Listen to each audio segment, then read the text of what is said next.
Chapter 19, Lesson 1.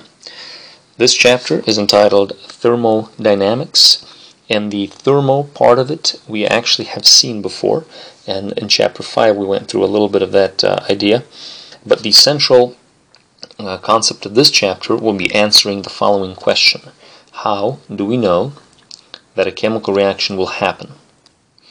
And for that we have to go through some theoretical considerations of what's happening in a chemical reaction, including the thermal change, the heat change that we've discussed before.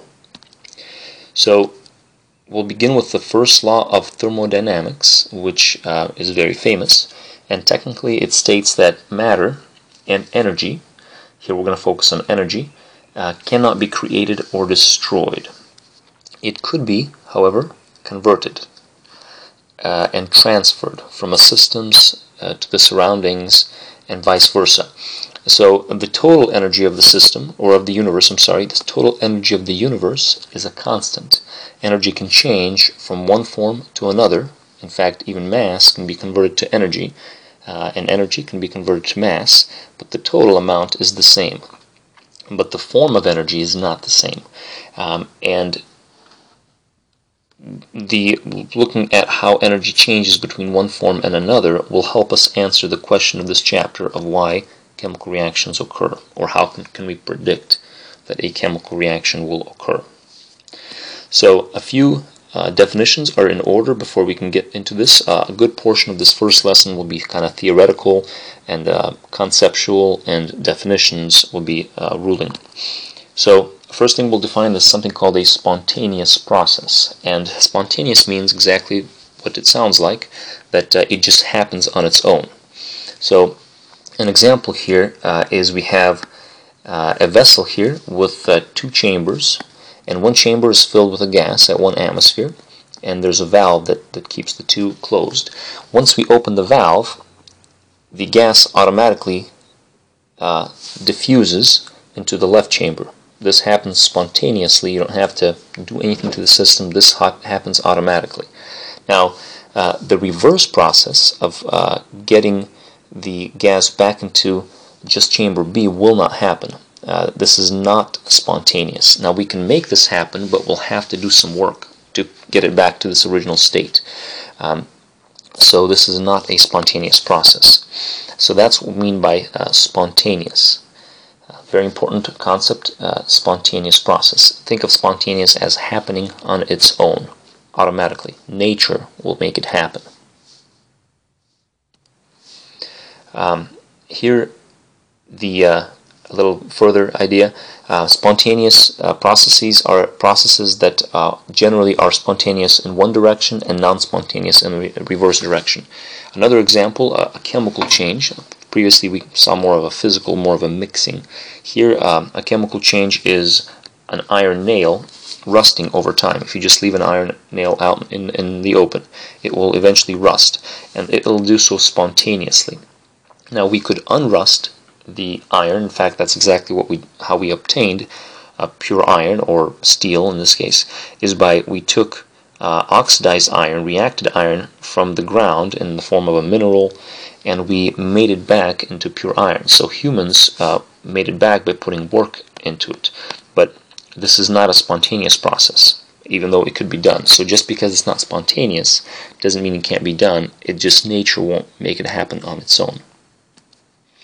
A good example of another spontaneous process is one that depends on temperature. So temperature is a factor. Processes that could be spontaneous at one temperature and non-spontaneous at another. So an example here is melting of ice. If you have ice will spontaneously become liquid water above the freezing temperature of water, above 0 degrees Celsius. And it'll spontaneously freeze below that temperature. So this temperature actually flips the flips the spontaneous process from one direction to the other. So temperature, again, is a factor of whether nature will make it happen or not. And the same will apply to reactions. Some chemical reactions will be spontaneous above a certain temperature and non-spontaneous above that temperature, or below another temperature. So the central idea of this chapter, again, is how do we know if a reaction will happen? And rephrased in the idea of spontaneous, why are some reactions spontaneous and others not spontaneous? So this is really a rephrasing of the same question that we began with. Another definition that we need to provide here is the idea of reversible processes and irreversible processes. Now, reversible processes are processes that we have termed equilibrium systems. And here, a little more detail says it can be restored to the original state by exactly reversing the process. So these are our famous equilibrium reactions. Again, they can be physical or chemical. So for example, water going from a liquid to a gas is a reversible process. We can reverse it by simply undoing the conditions. So if we heat up the temperature, it'll go to the right. But if we cool the temperature, it'll go to the left. So think of it that way. By contrast, irreversible processes cannot be restored by exactly reversing this process. So exactly reversing is important, this idea of exactly. And these are your non-equilibrium systems. And they are also our spontaneous processes. So irreversible and spontaneous go together. Think of burning a piece of paper. If you burn a piece of paper, you end up with a little bit of ash, and then you've got water and CO2 dispersed into the surroundings.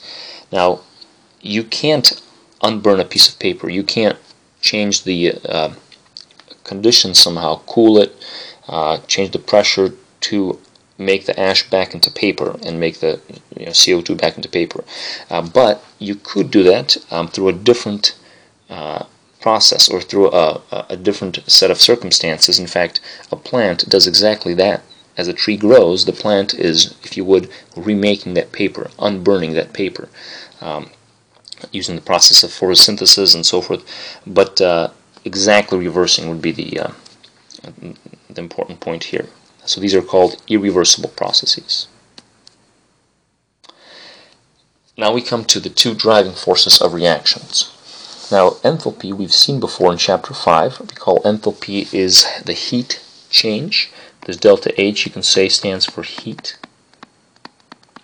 So heat is a driving force of reactions. And in nature, everything tries to be at a lower energy.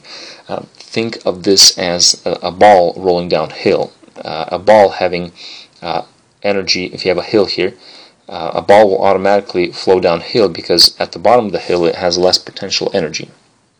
So that may help. Chemically speaking, a reaction wants to have the lowest possible energy. So most chemical reactions, as you'll see, release heat. If you survey all the chemical reactions out there, most of them release heat because that brings it to a lower energy. So this is a driving force. The second driving force, which we will talk about here in much more detail, is something called entropy. Now, we haven't seen this before yet, but entropy is a very important driving force. And entropy technically, or entropy in general, we can say, is the measure of the disorder of a system.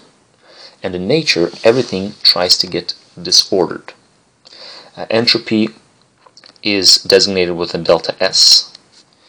So the change in entropy will be delta S. Entropy itself is S, just like H is heat, but we're going to, as you'll see, talk about the change in both of these as we try to find out what our reaction will do, how our reaction will change. So again, entropy can be thought of as the measure of the randomness of a system. And it's related to the various modes of motion in the molecules. And the idea is because there are so many more random ways of arranging things, nature will automatically, spontaneously make things more disordered. So you can think over the years, a big piece of rock will start to break down smaller and smaller and smaller pieces, and nature in general will cause disorder. So many physical processes actually are driven by this idea of entropy, but this idea of disorder. So here most reactions are driven by a decrease in thermal energy. And this is the case anytime you burn. Any combustion reaction will release energy. Any acid-base reaction will release energy. However, there are some rare endothermic reactions. Among them is this one here. This is a fun one to demonstrate. In fact, when you put two solids together, barium hydroxide and ammonium thiocyanate, what will happen is the temperature will get so cold that you can actually freeze the water surrounding your flask. There's a famous experiment that you can do where you take a flask and you put these reaction contents in there, in the flask, and you put a little bit of water around the flask on a piece of wood or something, and as the reaction runs, it will freeze the water. The flask will be frozen, and you can pick up the flask, and the whole thing goes up.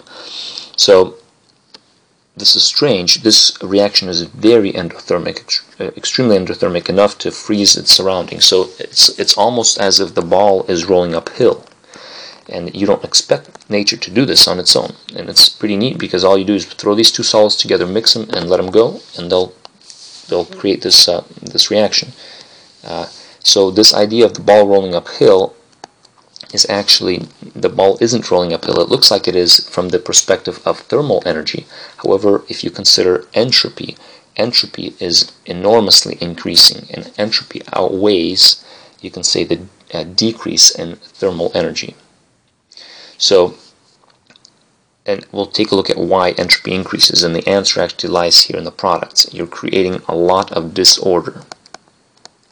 And if nature can create disorder, it'll sometimes run reactions that are endothermic if it can gain a lot of disorder. So these two factors will be balancing the idea of enthalpy and entropy, disorder and heat release. So let's take a little closer look at this idea of entropy. Now, entropy, let's think of it as disorder, the amount of disorder. So gases in general will have more disorder than liquids, and this is logical because gas particles are free to move, they have more freedom of motion, and then solids will have the least of the three states. Again, solids are usually locked into place, as is the crystal structure of ice here. At a higher temperature, you have more entropy than you do at a lower temperature because there's more motion, and there's more randomness. Whenever you dissolve something, that has more entropy than if you were to have the solvent and solute together as pure substances. And expanded gases have more entropy than gases under pressure. And the idea here is if gases are expanded, then they have more place to move, more volume to move around, therefore they can be in a more disordered state. You can think of it that way. Being under pressure means you're closer, you can say, to a liquid, because in a liquid all the particles are combined, they're close together, and under pressure means the particles are closer together. So think of it that way. So why not we do this little example? And in fact, this example is more qualitative. It says choose which has the greater entropy and then give a reason for why. So we have a mole of sodium chloride or a mole of hydrogen chloride. Both are at 25 degrees Celsius. Now recall that sodium chloride is salt, table salt, so it's a solid.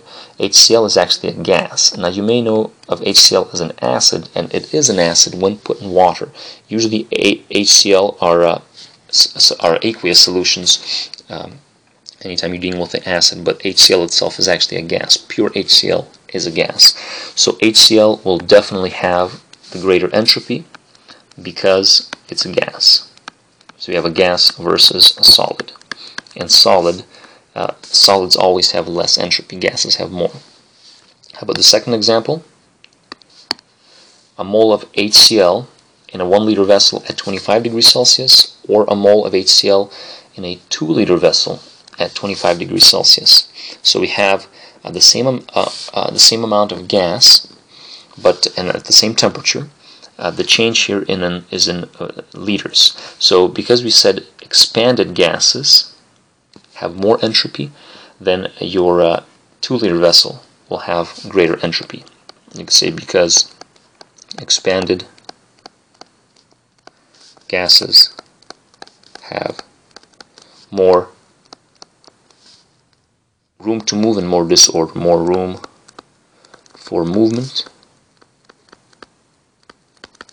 and more disorder. You can think about, letting go a few youngsters in a small room versus in a big room, and they can be much more disordered. There's more to mess up in a bigger room, so they'll be more disordered in a bigger room. Think of it that way. And how about C? A mole of HCl, how about we do red? A mole of HCl or a mole of argon in a 1 liter vessel at 25 degrees Celsius. So here we have both gases, same volume, same temperature, same amount. The only difference is the gas composition, meaning the chemical itself. Now, because HCl is a compound and Ag is an element, HCl will actually have more entropy. So compounds have more disorder. And you can think of it, if Ag is simply an atom, so just this particle, versus HCl is a molecule, so it has two atoms connected together. So there is much more disorder to be, there's many more possibilities of arranging HCl, this molecule. You can flip it, for example, whereas you cannot really flip Ag.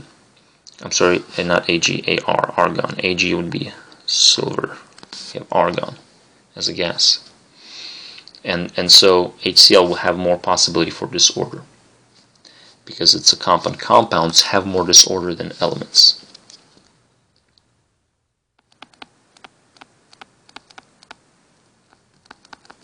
At the same temperature and pressure, and so forth. So hopefully this qualitative analysis helps us see how we apply this to chemical systems and physical systems. So we now come to the second law of thermodynamics, which essentially is the law of entropy. Very important law, and here it says that the entropy of the universe increases for spontaneous processes and does not change for reversible processes. And because there are so many spontaneous processes occurring all the time, the entropy of the universe is constantly increasing. So the second law essentially says that the entropy of the universe is constantly increasing. Entropy is constantly increasing. And this is used as one of the proofs for the universe having a beginning, because we are constantly running down of this usable energy. We're constantly getting disordered, and eventually we'll get to a state of the universe where it's complete disorder.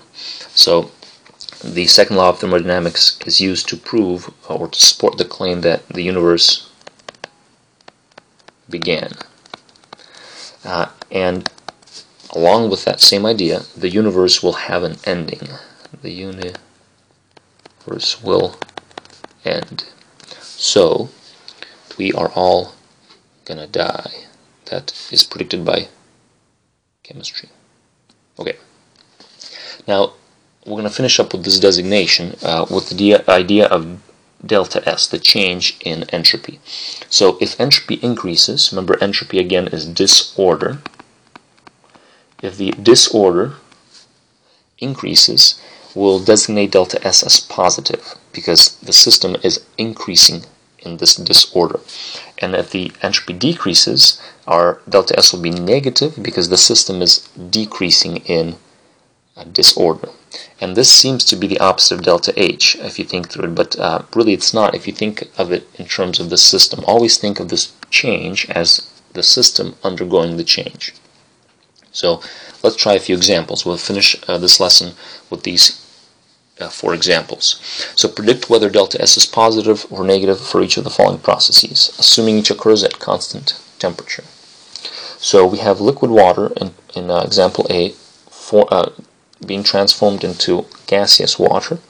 So we need a delta S to be either positive or negative. Again, this is a qualitative designation. So because we're forming a gas from a liquid, the amount of disorder is increasing. And if the amount of disorder is increasing, entropy is also increasing, because entropy is a measure of disorder, so the delta S is positive. Hopefully that's not too bad. Here we have silver ions and chloride ions coming together to form solid silver chloride. This would be like a precipitation reaction. And in this case, the change in entropy will be negative. We have a solid being formed from two aqueous solutions. We're increasing order, or we're decreasing disorder. So delta S is in fact negative. How about the third example? We have another chemical reaction. This is a reaction of iron with oxygen. This is just an oxidation reaction forming iron 3 oxide. This is your rust. And if we analyze the chemical equation, we've got 4 moles of solid on the left and 3 moles of gas and 2 moles of organized solid on the right. And because of this gas on the reactant side, gases are much more disordered than our solids or liquids. Whichever side has more gas will in general have more disorder. So here, disorder is decreasing again, and if disorder is decreasing, delta S, being a measure of disorder, is decreasing, is negative. And then finally, this last example has all gases, and gases are the most disordered forms of matter, of the 3 forms of matter. So here, we have 2 moles of gas on the left side plus 1 mole of oxygen, so we have 3 moles altogether on the left side, and we have 2 moles on the right side. And because we're decreasing in the number of moles of gas, again, we're becoming more ordered. So since we're becoming more ordered, delta S, again, the change in disorder is negative. And so we can assign delta S's to different physical processes, as was this case, or chemical processes. And in the next lesson, we'll take a look at the quantitative analysis of the same idea. And that concludes for us Lesson 1 of Chapter 19.